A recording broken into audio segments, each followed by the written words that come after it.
All right, just the guy I need to talk to.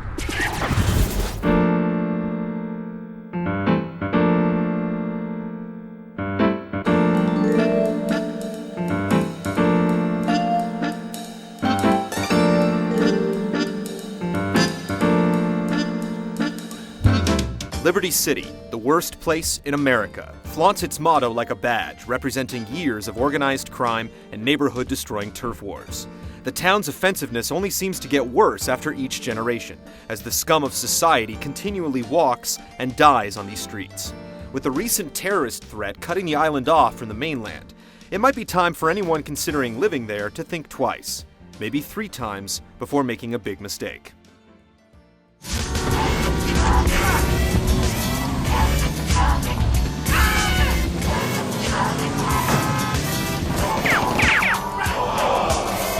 The first notable uprising occurred in 1997 when a gang of gun-toting misfits started running errands for the Versace and Sonetti gangs. Thugs known only as Bubba, Divine, Katie, Kivlov, Mickey, Travis, Troy, and Ulrika began a rampage that even carried over to other zip codes like Vice City and San Andreas. Picking up weapons wherever they could find them and stealing cars seemingly at random, the city was caught in a grip of fear as the streets ran wild with blood and bullets.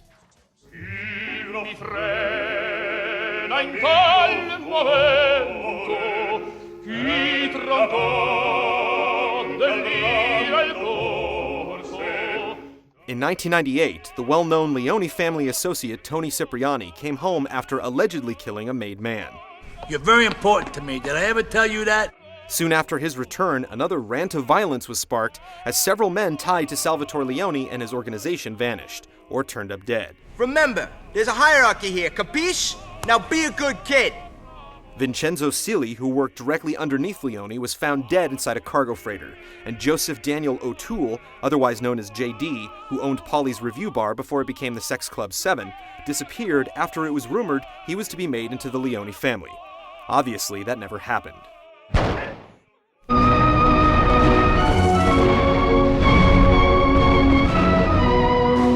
Salvatore's ambition to become the top don of Liberty City put him in direct competition with the Sicilian Mafia, along with the Forelli and Sindaco families. This presumably led to the demise of Massimo Turini, who kidnapped the newly elected mayor Miles O'Donovan. It's rumored that Salvatore had a hand in the mayor's rescue, thus putting the politician snugly in Leone's pocket. The city is grateful to you? Ow! Try again. O'Donovan replaced Mayor Roger C. Hole, who was murdered in broad daylight while jogging through Belleville Park. While never caught or charged, Tony Cipriani was spotted fleeing the scene.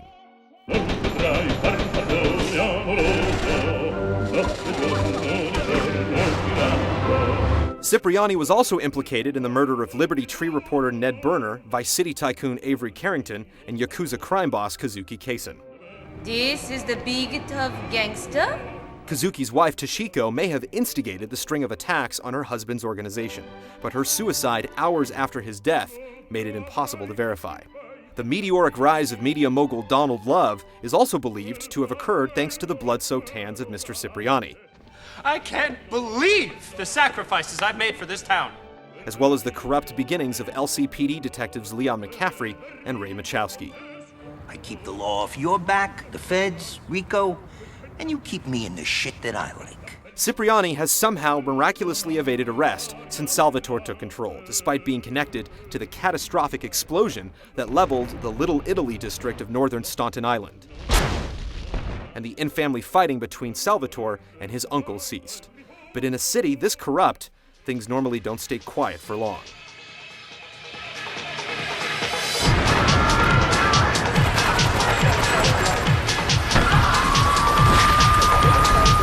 In 2001, a bank robbery backstabbing led to the incarceration of a gangster named Claude Speed.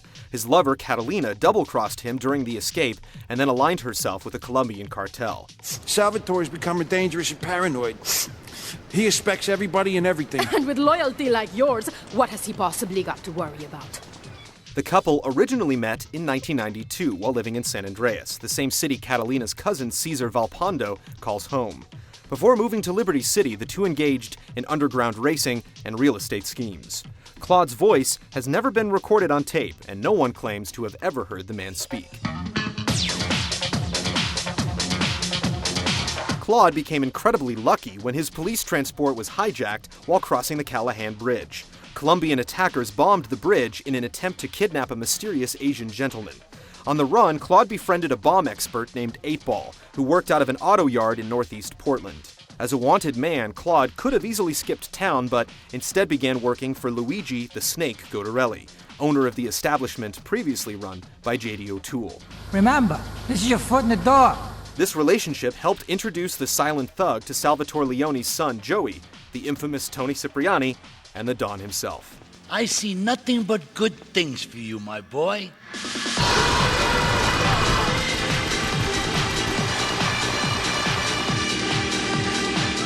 To stay armed for a string of, as yet unconfirmed, violent crimes, Claude sought the services of one-armed Vietnam vet Phil Cassidy, who owns the fully cocked gun shop and has been linked to criminal activity as far as Vice City. Claude used these armaments to provoke a wave of anarchy between several warring gangs, including the Jamaican Yardies run by King Courtney, the Red Jacks run by D-Ice, and the Diablos, who work for San Andreas native El Burro. I started my exotic entertainment business with nothing but the sizable contents of my leather pants.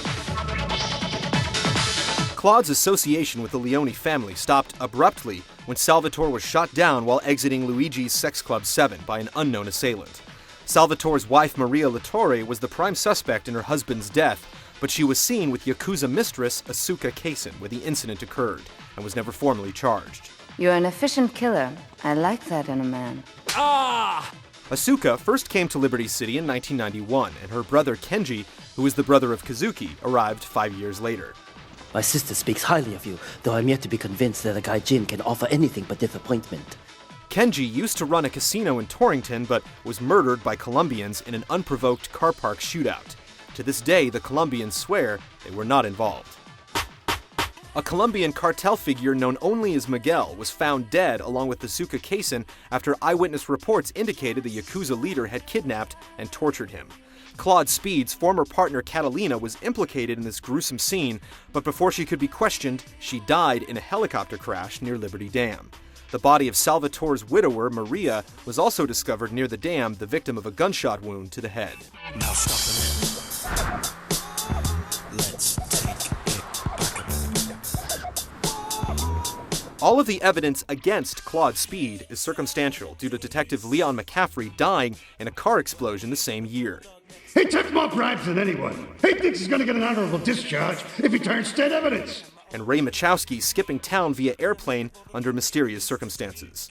Despite all of these connections, the police have yet to get Mr. Speed into custody, and today, the public enemy is still at large.